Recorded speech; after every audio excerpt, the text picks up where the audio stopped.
poong mahal. Sa angking niyang kabutihan, mapalad ang tumatahan sa templo ng poong banal, nagpupuring walang hanggan.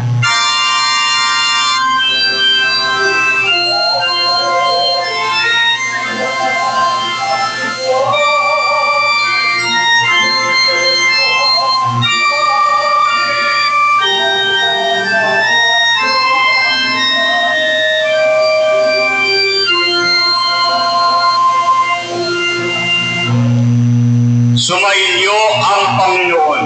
At sumayo rin. Ang mabuting balita ng Panginoon ayon kay San Mateo. Papuri sa iyo, Panginoon. Si Jacob ang ama ni Jose na asawa ni Maria. Si Maria naman ang ina ni Jesus na tinatawag na Kristo. Ganito ang pagkapanganak kay Jesucristo. Si Maria na kanyang ina at si Jose ay nakatakda ng pakasal. Ngunit bago sila nakasal, si Maria ay natagpo ang nagdadalang tao. Ito'y sa pamamagitan ng Espiritu Santo. Isang taong matuwid itong si Jose na kanyang magiging asawa. Ngunit ayaw niyang mapahiya si Maria, kaya ipinasya niyang hiwalayan ito ng lihim. Samantalang iniisip ni Jose ito, nagpakita sa kanya sa panaginip ang isang anghel ng Panginoon. Sabi sa kanya, Jose, anak ni David, huwag kang matakot na tuluyang pakasalan si Maria sapagkat siya ay naglihi sa pamamagitan ng Espiritu Santo.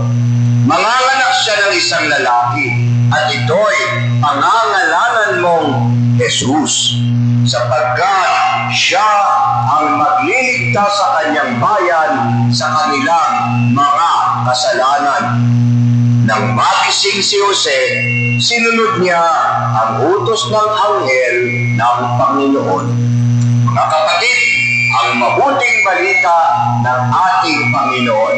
Pinupuri ka namin, Panginoong Hesus. Palakpakan natin ang malakas ang salita ng Diyos at magsiupo kayo sandali. Magsiupo kayo sandali. Kahit na ulat-latin natin ang buo ng kabuuan ng banal na kasulatan, ang Biblia, wala po kayong makikita ni kapirasong kataga na sinambit si San Jose. Wala siyang sinabi kahit isa.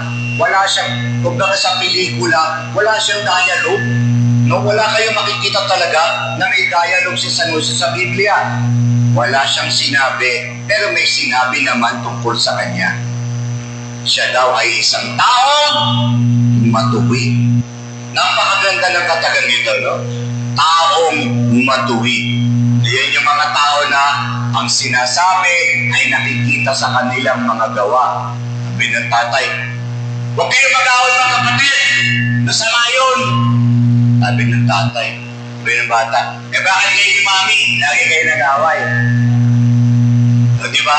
Paano ka paniniwalaan kung hindi naman nakikita sa iyong gawa ang iyong mga sinasabi, ang iyong mga ipinapangaral? Anak, mahalin mo mami mo ha. Marami ang sakripisyo sa'yo. Alagaan mo yan, lalo na pag matanda na. Bakit kayo, daddy, hindi nyo mandang dinadalaw si Lola? Di ba mami niyo yun? Paano na yun? Kailangan nakikita sa Ate San Jose, kahit anong sabihin ng anghel, sunod lang siya ng sunod. No? Kaya pagkagising niya, sinunod niya ang sabi ng anghel ng Panginoon at kinuha si Maria at kanyang naging asawa. No? Kaya nga, itong napakagandang katangian siguro hamon sa atin, may nasasabi kay San Jose, matagal na siyang wala sa mundo.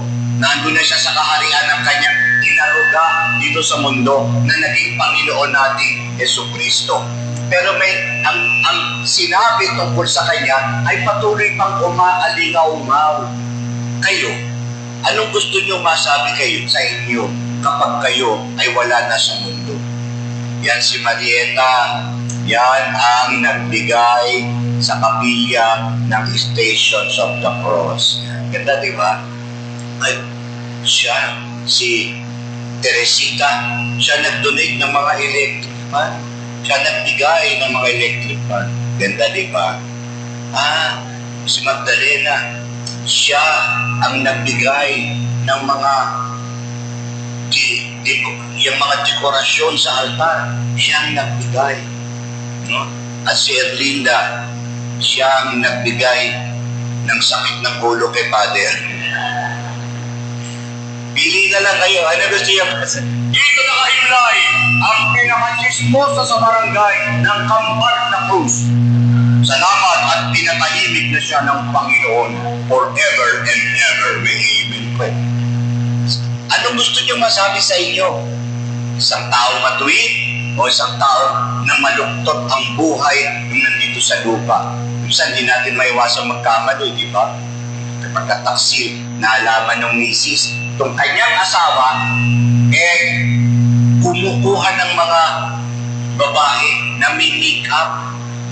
Kaya, nung chismis na to, gusto niyang patunayan pang totoo. Kaya nag-ayos yung misis, nag-make-up lahat, nag-lipstick, talagang halos hindi mo na makilala.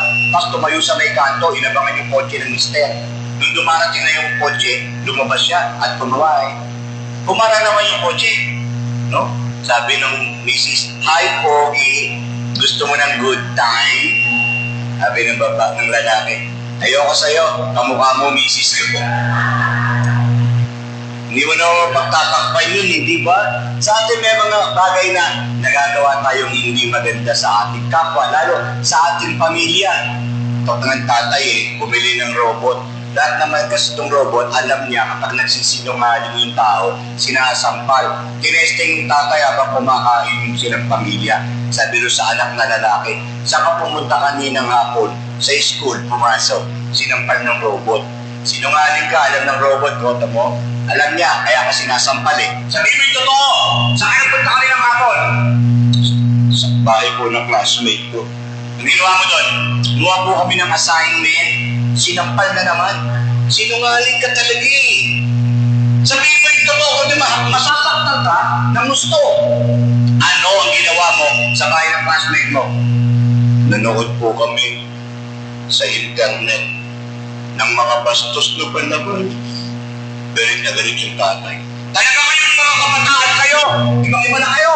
Nung bata kami, hindi kami nanonood ng ganyan. Sinampal yung tatay. Natawa naman yung nanay. Pareho-pareho talaga kayo! Manang-mana talaga sa'yo, yung anak mo. Sinampal yung nanay. Tulog. Sa pamilya naman, lahat nagkakamali. Lahat tayo may pagkukulang sa isa't isa. Kaya nga diba, isang patuloy na hamon sa atin, anong gusto niyong iwanan sa mundong ito? Ito yung paalala sa atin ng panahon ng Kwaresma, diba? Yung unang araw ng Lenten season, ang Miyerkules ng Abo, diba? Ash Wednesday. At pinaalala na naman sa atin na tayo ay marupok. Kaya bawat tao ay may katapusan dito sa mundo. Kaya nga sinasabi, "Ikaw ay alabog, at sa alabog, ikaw ay magbabalik." Sa madaling salita, mamamatay ka din. Pakiulit nyo ngayon habang nakatingin sa katabi. Sige na, 1, 2, 3. Tingnan natin kung may mag-aaway. Mamamatay ka din. 1, 2, 3. Ba't sa akin kayo nakatingin ka, ha? Dayo lang ako ngayon Sana sinabi nyo na sa akin nung araw pa yan, no? Di ba? Yun na nga yun We cannot avoid death. Pero sa atin mga Kristiyano, naniniwala tayo na kamatayan ay hindi wakas, kundi sa panibagong simula. Panibagong kabanata lamang ang pinapasok natin. At hindi tayo dapat matakot sa kamatayan. Kasi Father, minsan may mga pare, kung makapag-sermon tungkol sa katapusan, nakakatakot Dahil totoo yun. May pare nga nagsisermon tungkol sa katapusan ng mundo, katapusan ng lahat, kamatayan ng lahat ng tao. Sabi ng pare, madamdamin, sa katapusan ng mundo, magkakaroon ng taggutom, magkakaroon ng digmaan, mayroon sa bayan, magkakaroon ng malalakas na lindol, magdilim ang langit, babagsak ang mga bituin. Sabi ng bata nagsisimba, "Mami, may pasok pa bukas." Tinakot nyo eh. Bakit naman magiging nakakatakot ang kamatayan na hindi naman natin kayang iwasan? Tsaka sinasabi ng mga kabataan, kaya nga Father, di ba, dapat YOLO. Pag-ulit, you only live once. Kaya samantalahin mo na, Father. Sabihin sa katabi nyo, mali yun, 1, 2, 3. Ano tama, Father? YODO. You only die once, but you live every day. Bawat araw ay isang pagkakataon, na tayo ay makadama, makatikim ng tamis ng buhay sa mundo. Yung tamis ng pagmamahal, na magmahal at mahalin. Araw-araw ay isang pagkakataon ang binibigay sa atin para madama ang ligaya. Habang nandito pa tayo sa lupa, huwag kayong matakot sa katapusan, sa kamatayan. Sabihin sa katabi nyo, minsan lang yun. 1, 2, 3. Totoo naman Bakit? May tao bang namamatay araw-araw? May tao bang namamatay taon-taon? Isang beses lang yun. Kaya huwag na kayong matakot. Kaya para sa ating mga Kristiyano, tawag natin sa kamatayan, it is a God-given rest. Pahinga, bigay ng Diyos. Sabi naman ng iba, it is a peaceful slumber. Ito yung pahinga, bigay ng peaceful slumber. Mapayapang paghimlay. Parang motto ng St. Peter. Parang natutulog ka na. Pinakamagandang tawag ng mga santo, death is the door to eternal life. Ang kamatayan ang pintuan papasok sa buhay na walang hanggan. Si San Jose matagal nang wala sa piling ng tao. Binawi na siya bago pa mamatay si Jesus. Subalit ang kanyang iniwanang halimbawa at ang itinuring kung ano siyang uri ng tao ay hanggang ngayon ay umaalingaw sa ating mga isip at sa ating mga puso. Isang taong matuwid. Alam niyo, isang araw, lahat naman tayo dito, magiging pawang ala-ala na lamang. Sana maging magandang ala-ala kayo.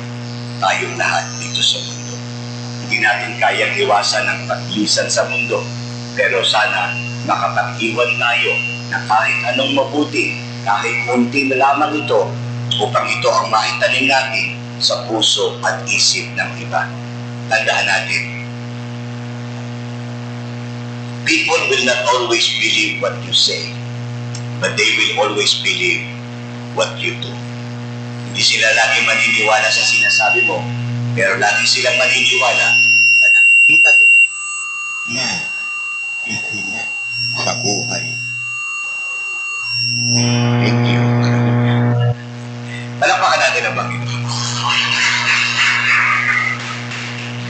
Sabi nga, ang ating iiwan ay hindi mga iupukit sa lapid ng bato sa ating tuntot pag wala na tayo. Ang iiwan natin, yung mga inukit natin sa puso at diwa ng iba. Magandang gabi po! Pagpalain kayong lahat ng ating patron, San Jose, at ng ating Panginoong Diyos.